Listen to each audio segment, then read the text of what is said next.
escoger. Es solamente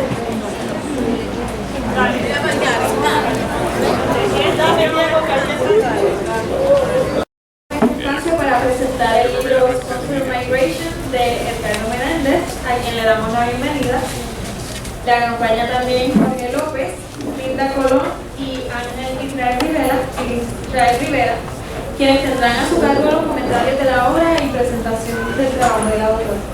Le invitamos también a que nos sigan en las redes sociales a través del Facebook, @Casa y Twitter, @_Casa para conocer la variedad de actividades culturales que ofrecemos casi a diario en la librería. Sin más, cedo el micrófono a Jorge López, maestro de ceremonia, para que sirva de conductor de este evento que esperamos disfrutar. Buenas noches a todos, bienvenidos a Casa Norberto. Para mí es un privilegio estar aquí esta noche. Por cuestiones del destino, voy a participar en la presentación del libro de mi primo hermano, Edgardo Meléndez Vélez. Sí, lo conozco hace 63 años. Así que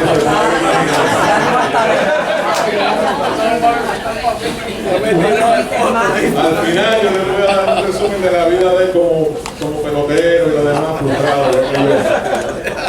Pero la vida te da sorpresas toda la vida.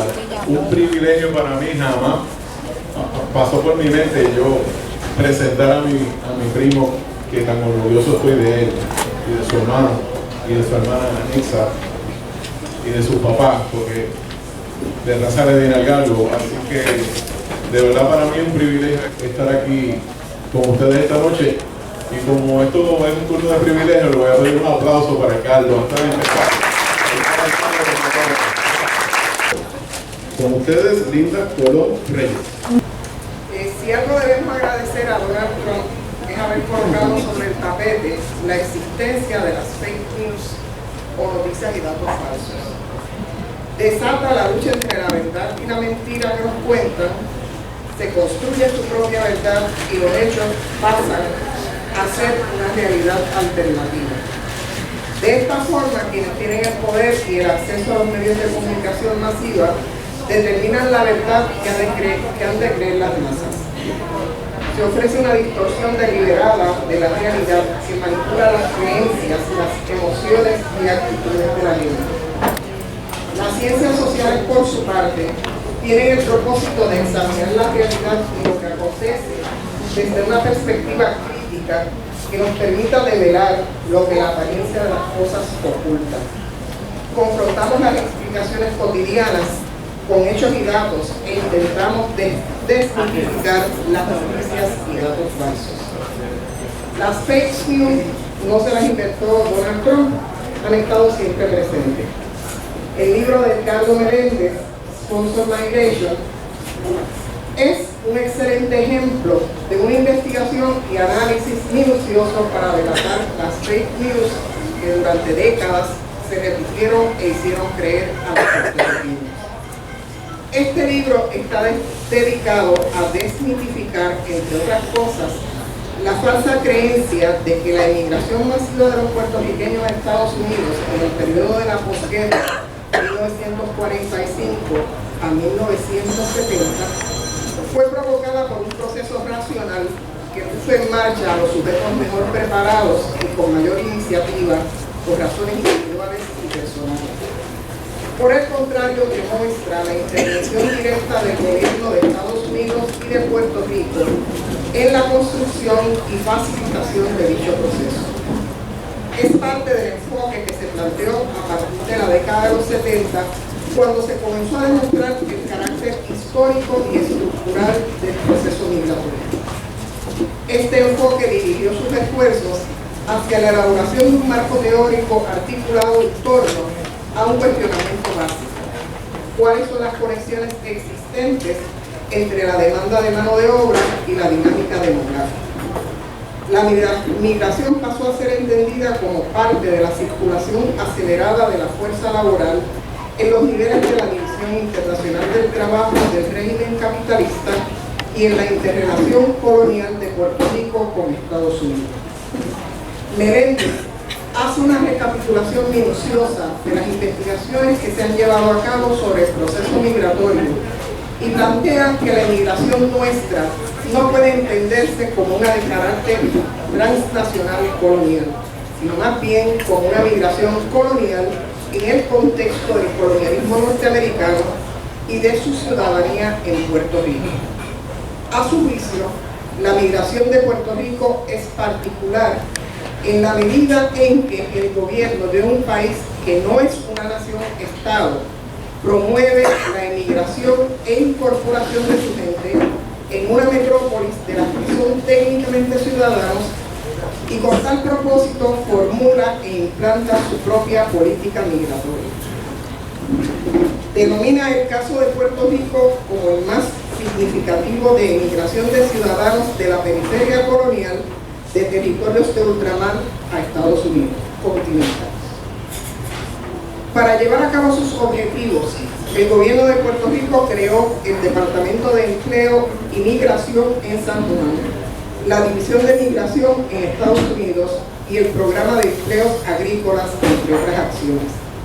Meléndez enfatiza que aunque las causas estructurales que conducen a la emigración masiva, tales como la pobreza, el exceso de población y el desempleo, son factores de empuje importantes, no puede pasarse por alto la función cumplida por el gobierno de Puerto Rico y el Partido Popular Democrático en la puesta en acción y estímulo del proceso. El autor comienza exponiendo los antecedentes del proceso migratorio del periodo post-Segunda Guerra Mundial. Muestra evidencia de lo que fueron los intentos del gobierno norteamericano de poner fin a lo que entendían como un gran problema, el exceso de población que a su juicio conducía a la pobreza. Durante la etapa previa a la Segunda Guerra Mundial, además de la ya conocida emigración hacia Hawái, se ensayaron varias acciones que tuvieron el objetivo de desplazar población de Puerto Rico hacia diversos países latinoamericanos. Se intentaron acuerdos con Brasil, Venezuela, Panamá, República Dominicana, Surinam y Curazao, entre otros lugares. Ninguno de estos acuerdos logró cuajarse, pero demuestra la obsesión histórica de Estados Unidos con despoblar a Puerto Rico. Esta comenzó desde el momento mismo de la invasión y se ha perpetuado a lo largo de los 120 años de colonia. Por eso, lo que está ocurriendo hoy día tiene que analizarse en el contexto de esta historia y el libro de Meléndez llega en un buen momento para reflexionar y hacer las preguntas correspondientes respecto a la ola masiva de migración que estamos viviendo. Sponsor Migration está dividido en 7 capítulos, en los que se presenta evidencia histórica de las posiciones asumidas por el autor a fin de demostrar su certeza y rebatir las fake news de la voluntariedad de la inmigración. Su objetivo central es demostrar la presencia del gobierno en la planificación del éxodo. El rol del gobierno estuvo determinado por lo que se denominó el problema puertorriqueño, ante las acciones racistas y explotadoras contra los migrantes en Estados Unidos. El gobierno se vio obligado a crear diversos organismos y a establecer acuerdos con contratistas a fin de evitar que colapsara el éxito de la inmigración masiva. Las justificaciones para estimular la inmigración fueron las que ya sabemos: mejorar las condiciones económicas prevalecientes en Puerto Rico, reducir la presión poblacional, reducir el desempleo y aportar mano de obra barata a la economía norteamericana. En este proceso se desataron varias controversias relacionadas con lo conveniente que era llevar mano de obra de Puerto Rico, pues los trabajadores tenían ciudadanía norteamericana y eran más difíciles de controlar. Los dueños de las fincas se quejaban de que no podían devolverlos a su país de origen cuando no les convenía su comportamiento, que estos reclamaban por las condiciones de explotación a los que estaban sujetos y que había leyes y organismos que les protegían. El autor establece la correlación existente entre los proyectos de reformas impulsados por Togwell y el Partido Popular, con Muñoz Marín a la cabeza, y las estrategias de sacar del país por lo menos 500.000 de personas.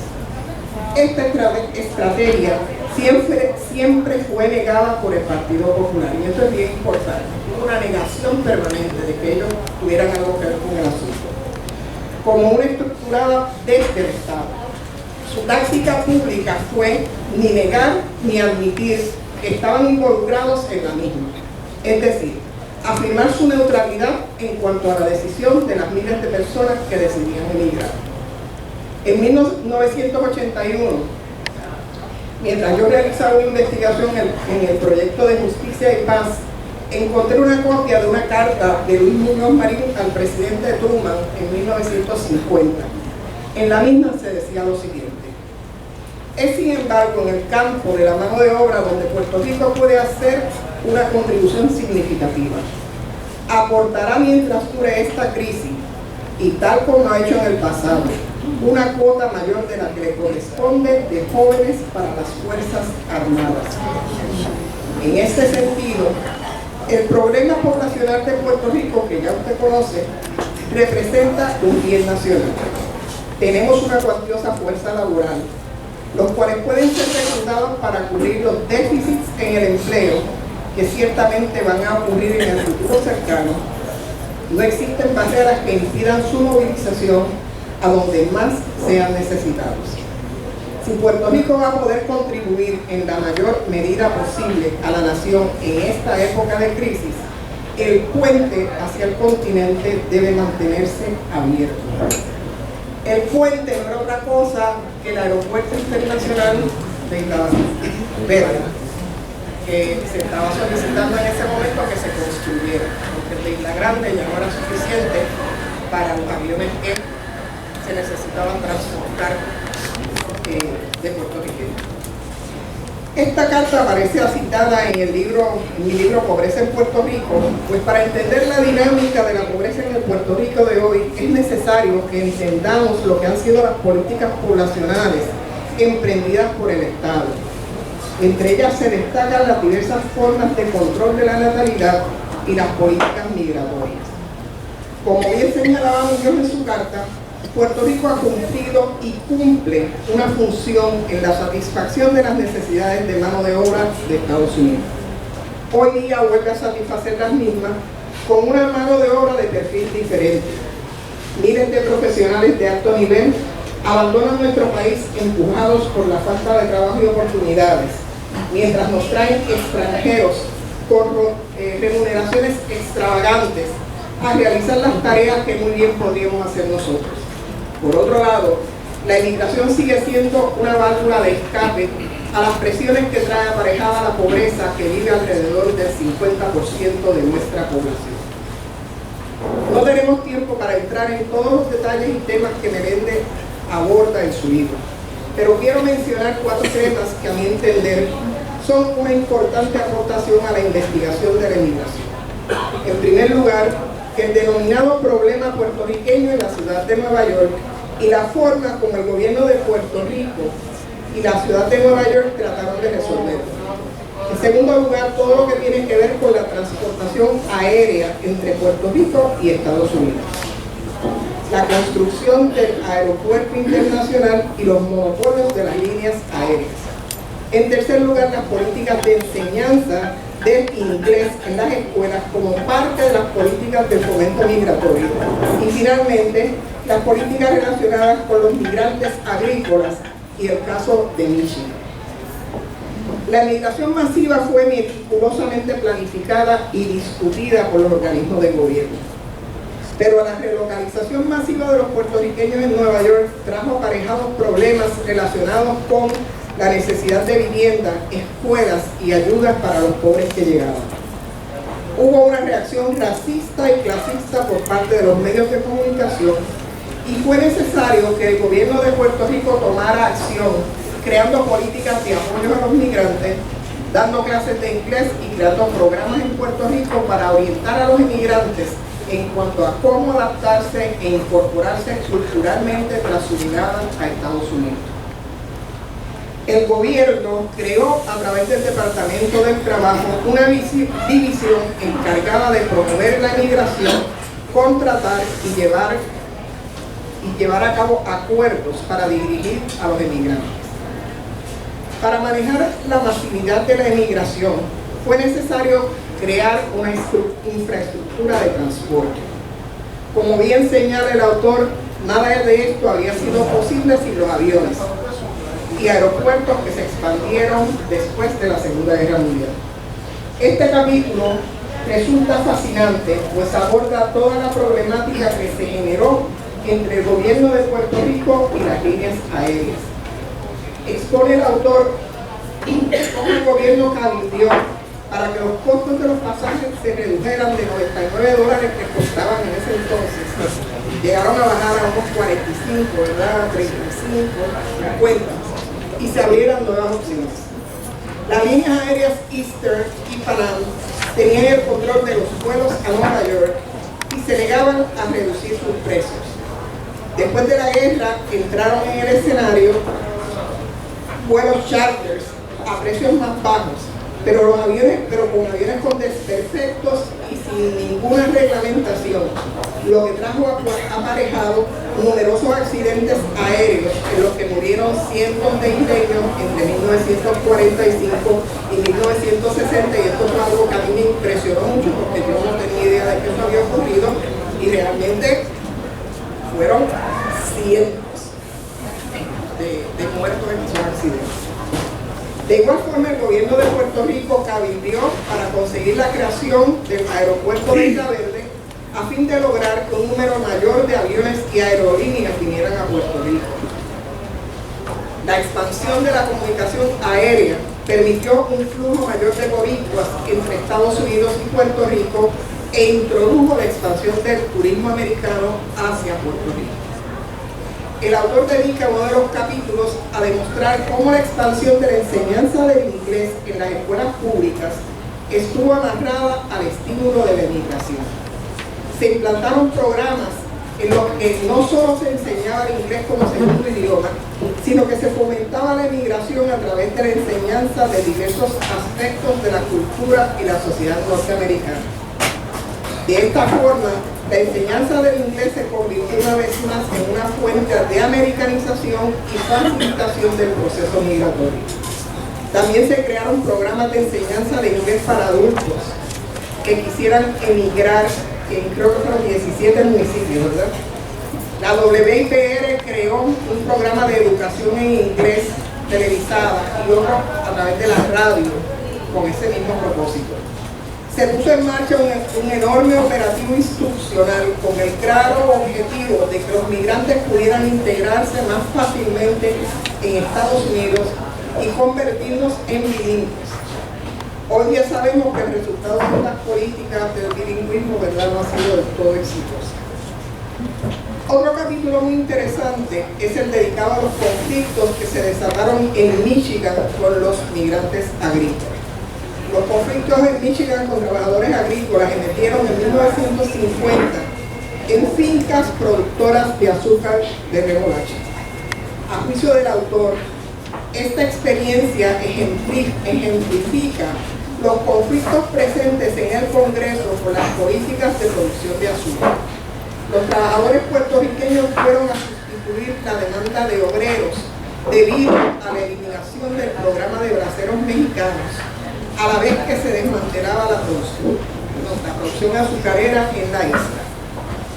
El problema de la transportación también estuvo presente en este caso. Fue el primer avión que llevaba trabajadores a Michigan se estrelló con un saldo de 28 puertorriqueños muertos. Meléndez concluye señalando que el gobierno de Puerto Rico, a través de sus programas de migración, sirvió como un instrumento para proveer mano de obra barata a los agricultores y a las empresas manufactureras, y no logró estimular la consecución de mejores empleos y condiciones para las nuevas generaciones de puertorriqueños en Estados Unidos, además, ¿verdad?, de la función de reducir la población en Puerto Rico. Muestra de ello es que en 1974 el 32% de las familias puertorriqueñas en Estados Unidos vivían en la pobreza y el 85% de los puertorriqueños de Nueva York vivían en barrios de bajos ingresos. Para concluir, deseo felicitar a Edgardo Meléndez por esta excelente publicación y les exhorto a que compren y lean este libro, que lo difundan, pues este dialoga con el presente y nos hace reflexionar sobre nuestra historia que parece repetirse con nuevos personajes. Muchas gracias. En el caso concreto de la migración puertorriqueña de fines de la década del 40 y de la década del 50 y comienzos de la del 60 hacia Estados Unidos, existe la característica fundamental de que dicho proceso migratorio, aunque espontáneo en sus comienzos, fue promovido con un programa claro de política pública por el gobierno del Estado Libre Asociado Territorial. Es por eso que Meléndez, con todo acierto, la caracteriza como una migración promovida o auspiciada, sponsored migration. El libro trata de múltiples temas interrelacionados con la migración boricua de aquella época. Los problemas de traslado, las cualidades de la política pública del gobierno de Puerto Rico en diversos momentos de aquel periodo, y también de las relaciones complejas entre la política puertorriqueña y la política estadounidense, sobre todo en ciudades como Nueva York, o entre los propietarios de los campos agrícolas de remolacha en el estado de Michigan, como mencionó Linda Colón. Uno de los elementos medulares de la política pública del gobierno de Puerto Rico hacia el proceso migratorio es que una vez se implantó, ningún empresario o agricultor estadounidense podía contratar puertorriqueños como trabajadores en su finca o negocios sin que ese contrato de trabajo fuese previamente aprobado por el gobierno central de Puerto Rico. Ya para 1950, el gobierno de Puerto Rico mostró sentirse responsable del destino de los boricuas que emigraban como laborantes a Estados Unidos. Obviamente, porque también se seguían filtrando las noticias de la mala vida que tenían los obreros cuando viajaban sin esa asistencia del gobierno. O sea, eso también fue una reacción ante los abusos que hicieron los estadounidenses con los migrantes originales. El gobierno de Puerto Rico lo hizo mediante el involucramiento directo, como dijo Linda, del trabajo del Departamento del Trabajo de Puerto Rico y del establecimiento de una oficina de migración en Nueva York. Esa política pública fue tan amplia e interventora que incluyó el estímulo y la organización misma de la migración hasta Estados Unidos, la expansión de la infraestructura de transporte aéreo para facilitarla, y obviamente en esto del transporte aéreo, pero no solamente es importante que el aeropuerto se convirtió en el mecanismo para facilitar la migración, sino todo eso que nos contaba Linda, ¿verdad?, sobre los accidentes aéreos, sobre la forma como los puertorriqueños eran trasladados como si fueran peces en un matadero, en aviones sobrados de la guerra, que eran realmente aviones de carga, y sin embargo, a pesar de ser aviones de carga, se estaban usando para transportar seres humanos, y eso lo permitió el gobierno de Luisito Muñoz Marín.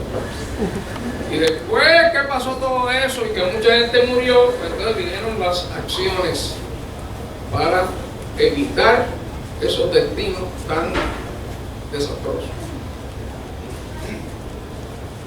Además, el gobierno de Puerto Rico llevó un proceso oficial en la selección de los migrantes y en la canalización de ellos hacia diversos destinos en Estados Unidos. El gobierno puertorriqueño se convirtió, como se sugirió antes, en intermediario entre los obreros migrantes y sus empleadores en Estados Unidos, interviniendo directamente en facilitar la incorporación de los migrantes boricuas a las comunidades de acogida, sobre todo a partir de 1947, en que en la ciudad de Nueva York se discutía públicamente el Puerto Rican Problem, el problema puertorriqueño. Un aspecto de la mayor importancia tuvo que ver con cómo el gobierno colonial puertorriqueño utilizó su departamento de educación. como dijo Linda, no solo para intensificar las oportunidades para que los obreros migrantes aprendieran el idioma inglés y por lo tanto tuvieran un mayor potencial de éxito y acomodación en la sociedad de acogida, sino activamente utilizó recursos y la burocracia de dicho departamento para promover directamente la migración a Estados Unidos mediante panfletos, anuncios y películas, algunas de las cuales tienen que ver, por supuesto, con el canal 6 del gobierno. El gobierno de Puerto Rico intervino además legalmente en la disputa entre los migrantes y sus patronos y hasta enfrentó al gobierno federal estadounidense al buscar activamente que se reconocieran derechos a los inmigrantes provenientes de Puerto Rico como ciudadanos estadounidenses y que se les tratara como obreros migrantes internos, la cual también se caracteriza en el libro como una ciudadanía especial, colonial, territorial, cuyo aporte principal a los boricuas está directamente relacionado con la migración masiva hacia Estados Unidos, gracias al libre tránsito hacia el territorio metropolitano. Uno de los aportes principales de Melendez en su libro es precisamente problematizar el asunto de la ciudadanía.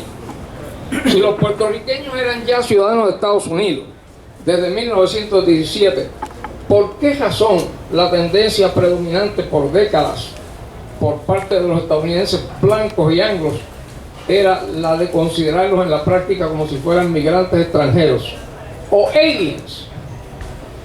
Melendez explica cómo los señalamientos oficiales previos a 1917 sobre los puertorriqueños pervivieron como hábitos en los estadounidenses comunes por décadas. Antes de ser ciudadanos, a los puertorriqueños como a los filipinos se les caracterizaba como aliens, obviamente, como unas minorías extranjeras que debían tratarse de forma similar a lo que decidieron las leyes norteamericanas sobre los inmigrantes chinos. Este hábito se fijó y llegó al punto de darles trato de migrantes extranjeros a los boricuas, aún después de haber obtenido el estatus legal de, entre comillas, ciudadanos de Estados Unidos. Se explica en el libro además por qué el gobierno de Puerto Rico, bajo la dirección de Muñoz Marín, intervino directamente en Estados Unidos para intentar hacer valer en la práctica el reconocimiento de los puertorriqueños como ciudadanos. Por supuesto, Melendez explica muy bien cómo el racismo de muchos estadounidenses y su etnocentrismo, a la par con las diferencias en idioma, cultura y rasgos étnicos de los boricuas que llegaban al continente, tuvieron un papel fundamental en producir malos tratos y otras discriminaciones contra los migrantes agrícolas boricuas, así como el no reconocimiento habitual de que eran, en efecto, ciudadanos de Estados Unidos. Esto se revela aún más grave cuando, como el autor demuestra con datos y referencias en su libro, todavía para la década de 1970 del siglo pasado, el gobierno de Puerto Rico se enfrentaba a la negativa de muchos patronos estadounidenses a reconocer a los puertorriqueños como ciudadanos estadounidenses y se negaban todavía a preferirlos frente a la posibilidad de emplear obreros extranjeros. La migración, por otra parte, se demuestra en el libro como estrechamente relacionada con el estatus político de Puerto Rico. Melendez argumenta ya tempranito en la página 14 del libro que la definición jurídica de territorio no incorporal, dice él en inglés, has shaped, o le dio forma al estatus político de Puerto Rico.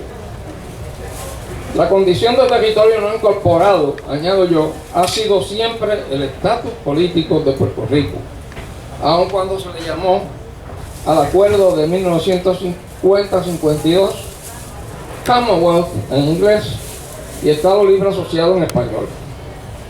Como percibimos más claramente hoy, ese estatus no fue sino el mismo territorio no incorporado de siempre, de toda la vida, pero adornado con la aprobación de una constitución semiautónoma subordinada a la Constitución de Estados Unidos y enmendada a capricho por el Senado de ese país. Es por eso que el concepto de territorio no incorporado ha sido siempre el verdadero estatus político de Puerto Rico. Pero recuerden que esa no es la prédica del Partido Popular, no fue la prédica del Partido Popular. La prédica era que el estatus se llamaba Estado Libre Asociado. Y Estado Libre Asociado realmente es el nombre que se le dio a la comunidad política puertorriqueña autónoma, creada por la Constitución en 1952. Pero el verdadero estatus siempre fue territorio no incorporado. Así que si eso es lo que quiso decir Edgardo Meléndez con que la idea del territorio no incorporado shaped el estatus político, pues estamos de acuerdo, pero no es una variable aparte que impacta sobre el estatus político. Es más bien el estatus político mismo, real, de Puerto Rico siempre ha sido territorio no incorporado. Quiero comentar, sin embargo, que en efecto buena parte del debate sobre el estatus se moldeó en aquellos tiempos por la negación por parte de los dirigentes políticos del Partido Popular Democrático del carácter territorial y colonial del Estado Libre Asociado, como si por hacer una constitución propia los puertorriqueños hubieran dejado de ser sujetos obedientes del imperio estadounidense en un llamado arreglo especial que quisieron hacer pasar como algo que había superado el colonialismo. Pero como muy bien demuestra Edgardo en el libro, no lo superó. Puro colonialismo todo el tiempo, antes y después.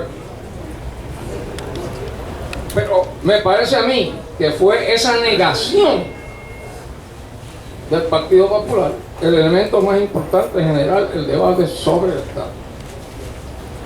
La interconexión entre los intereses políticos de Puerto Rico y ciertos intereses políticos importantes en Estados Unidos se analiza muy bien por el autor cuando relata la conexión de Fred L. Crawford, propietario de intereses en la producción de azúcar de remolacha en Michigan, y el interés del gobierno de Puerto Rico, del PPD, en no solamente proveer migrantes agrícolas boricuas para los campos de remolacha en Michigan en 1950, con lo cual se podía demostrar la conveniencia de emplear boricuas en esas fincas, sustituyendo a los braceros extranjeros mexicanos, como señalaba Linda, sino que había detrás también un interés muy político en mantener a Crawford contento como líder que era del Congreso y potencial propiciador de cambios políticos más autonómicos,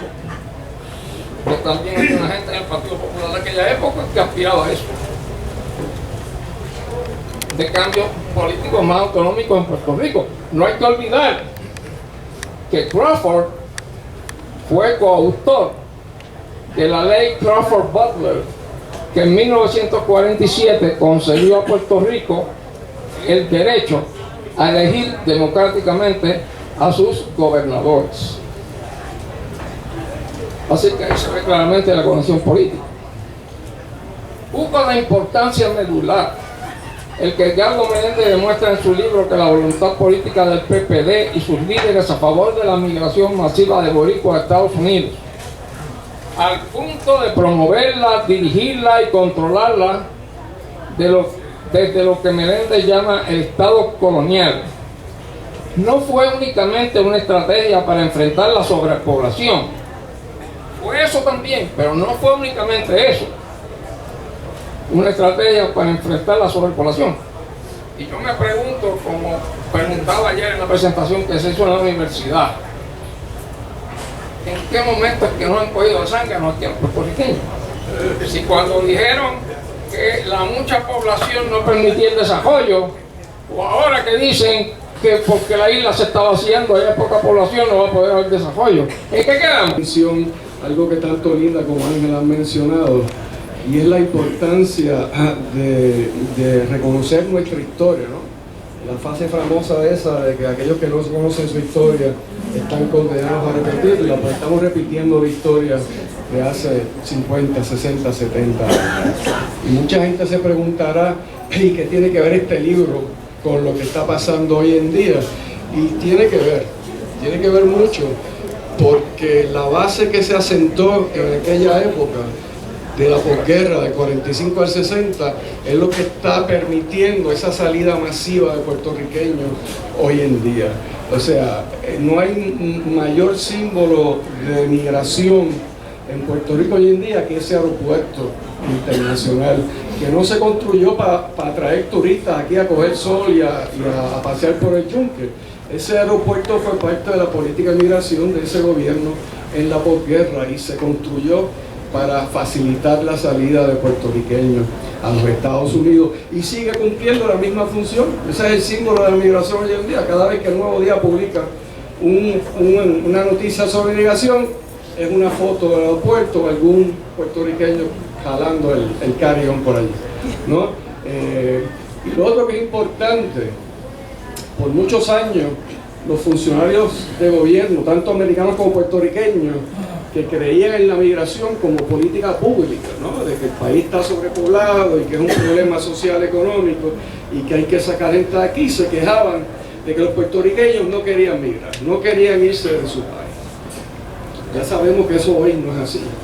Y parte de la política de ese gobierno, y por eso que hay un capítulo que se dedica a la educación, el lema del gobierno en ese momento era convertir a cada puertorriqueño en un migrante potencial. Y eso se logró. O sea, hoy, más que bien, para todos los puertorriqueños, la migración es una realidad. Estemos aquí o estemos allá.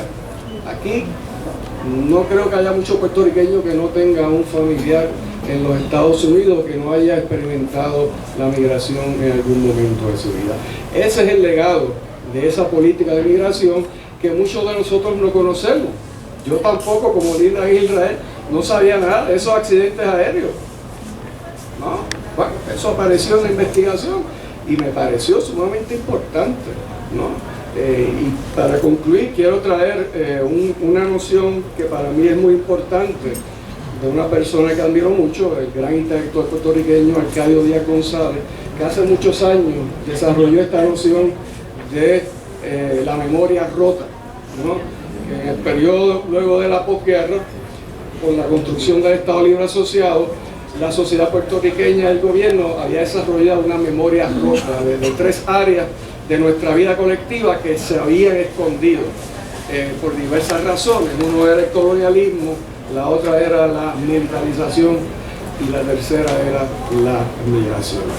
Y si en algo aporta este libro, debe ser a remendar esa memoria rota, la cual todavía estamos cargando con ella. Muchas gracias, agradezco a todos su presencia. Mencionas en el libro constantemente que uno de los objetivos del Estado Libre Asociado, de la política de migración, era la integración de los migrantes a la sociedad, la incorporación. Me gustaría saber si tenían una visión concreta, qué era lo que significaba para el Estado Libre Asociado y para esa política, esa incorporación del migrante a la sociedad norteamericana. Bueno, está muy claro. En ese capítulo de educación, yo menciono el famoso discurso que dio Muñoz frente a la Asociación de Maestros de Puerto Rico, el famoso discurso de Agapito Paz, ¿no? Que Agapito, que si estaba en el campo, que por qué tú haces eso, Agapito, ¿no? Y entonces defendiendo la necesidad de mantener nuestra identidad cultural y colectiva y de sostener el español. Pero al final de ese discurso, y es una cosa que yo no sabía porque los que citan ese discurso de Agapito Paz nunca lo mencionan, y es que él dice, pero hay una excepción, que son los puertorriqueños que se van a Estados Unidos, y a eso les compete asimilarse a los Estados Unidos, porque allí es que van a hacer su vida. Y esa noción está muy clara, ¿no? Y era una de las funciones que cumplía la división de migración, que es facilitar esa incorporación, esa integración de los puertorriqueños a los Estados Unidos. El propósito era muy claro, ¿no? De que, bueno, se tenían que ir y no esperamos que regresar, ¿no? Sino que incorporarse a la sociedad estadounidense. ¿Qué fue lo que sucedió básicamente? ¿Qué papel juega la transformación económica de Puerto Rico, que fue planificada por el imperio en el periodo del 45 al 50, donde verdaderamente se cambia la dirección de la industria en Puerto Rico para abrirle el paso a la industria liviana importada de los Estados Unidos, y queda entonces una población sobrante que la agricultura no puede absorber, y esa gente hay que sacarla, y hay que sacarla para satisfacer el nuevo modelo económico que se estaba planteando. Sí, de hecho, la ley de migración de diciembre de 1947, que es lo que promueve que el Estado puertorriqueño, el gobierno de Puerto Rico, cumpla ese rol de organizar y facilitar la migración, se firma varios meses luego de la ley de incentivos industriales, que da paso para la acción mano ahora. Y para los funcionarios de migración, ¿verdad?, la gente que estaba en el gobierno a cargo de esta política de migración, estaba muy claro que la política de migración era la otra cara de la moneda de Operación Mano Armada, ¿no? Que sin ese éxodo masivo de puertorriqueños, la estabilidad social y económica y la modernización y el progreso económico en Puerto Rico no se iba a dar, ¿no? Que por lo tanto, ese proyecto de desarrollo económico en la isla requería la migración como parte esencial para su funcionamiento. Y así fue. Saludos, Carlos. Felicidades por ese libro. Muchas gracias. Aquí siempre interesado en expandir la capacidad de fuego de la nación puertorriqueña y el derecho al voto de la diáspora. Si en esas investigaciones que tú has hecho, eso se discutía en esa época, porque hoy ya todos somos diáspora, ya hay que hacer algo, ¿verdad? ¿Qué tú has pensado sobre eso? El voto de la diáspora en ese periodo. ¿Y qué has pensado sobre eso? Bueno, en esa época, tú dices, el voto de la diáspora en asuntos de Puerto Rico. Sí, si se discutía o no. No, realmente lo que el gobierno promulgaba era que se incorporaran a los Estados Unidos. De hecho, parte de la función de la División de Migración era registrarlo para votar en Estados Unidos y organizarlos para que se insertaran al proceso político de Puerto Rico.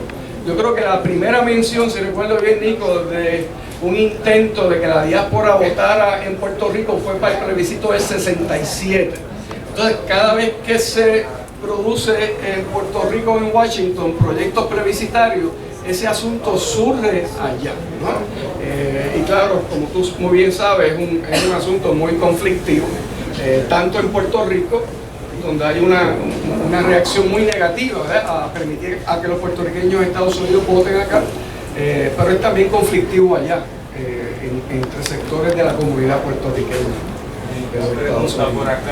Le quería preguntar al compañero Carlos si en sus investigaciones, en los documentos que vio alguna indicación de aquello que dijo y formó una controversia C. Wright Mills, que la migración de los 40 y de los 50 en Puerto Rico evidentemente era de un tono de piel más subido, y creó una controversia al respecto. Solo los americanos han dicho eso, casi ningún puertorriqueño ha tocado eso.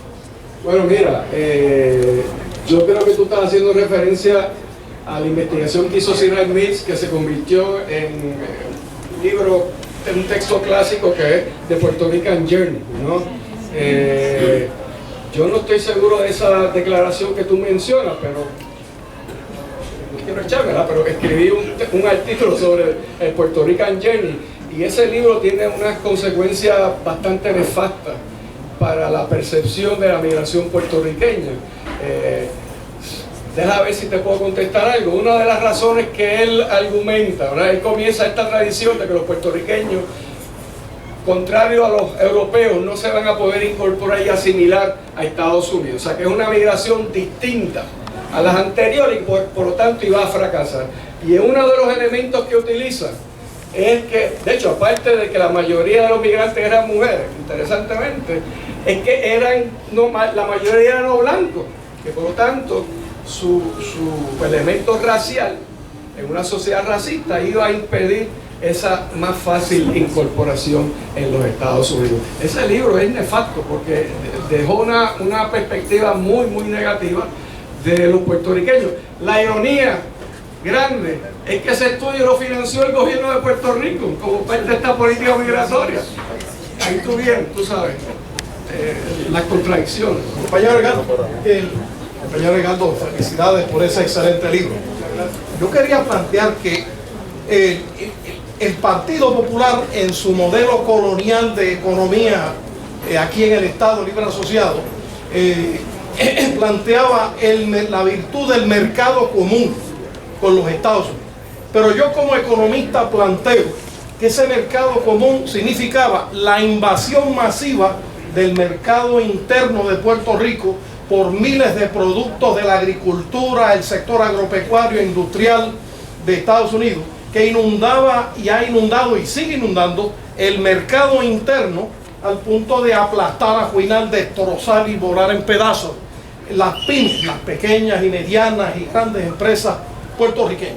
Yo planteo que la destrucción de las pymes y toda clase de empresas en Puerto Rico por la avalancha de productos de Estados Unidos ha traído un desempleo masivo, un subdesarrollo económico que tiene que haber expoliado migración de miles de boricuas que no han podido ganarse el pan de su familia en este mercado. Para ti, a base de lo que has investigado, esa destrucción de miles de empresas boricuas es un factor importante en esa migración de miles de boricuas hacia Estados Unidos. Bueno, en el periodo inmediato de la posguerra es claro la caída de la industria azucarera, uno de los factores que más va a empujar esa migración de las áreas rurales. Pero de hecho el libro de Mills indica que esa primera migración 46, 47, 48 que iba a Nueva York era de zonas urbanas en Puerto Rico. Eso necesita un poco más de investigación, pero el programa de colocaciones agrícolas, ¿no? El Farm Labor Program, que llegó hasta los 70 y que en su periodo de agua mayor en los 60 movía 20.000 obreros agrícolas. Esa migración es de zonas rurales. Por lo tanto, el decaimiento de la agricultura en Puerto Rico definitivamente nutría esa migración y el Partido Popular, o el gobierno del Partido Popular, se trató de sacarla, ¿no?, hacia los Estados Unidos. Y muchos de esos obreros agrícolas que iban a las fincas en Estados Unidos luego se movían a ciudades en Chicago, Hartford, Filadelfia, etcétera, etcétera. O sea que es una migración muy importante en la formación de comunidades en la posguerra en los Estados Unidos. Muy bien. Bueno, pues a nombre de Ricardo Meléndez, los invitados, le queremos dar las gracias a todos. Gracias por estar con nosotros aquí esta noche, por apoyar el proyecto de Ricardo, de mi querido primo. Así que vamos a darle un último aplauso. Adelante y buenas noches a todos. Gracias.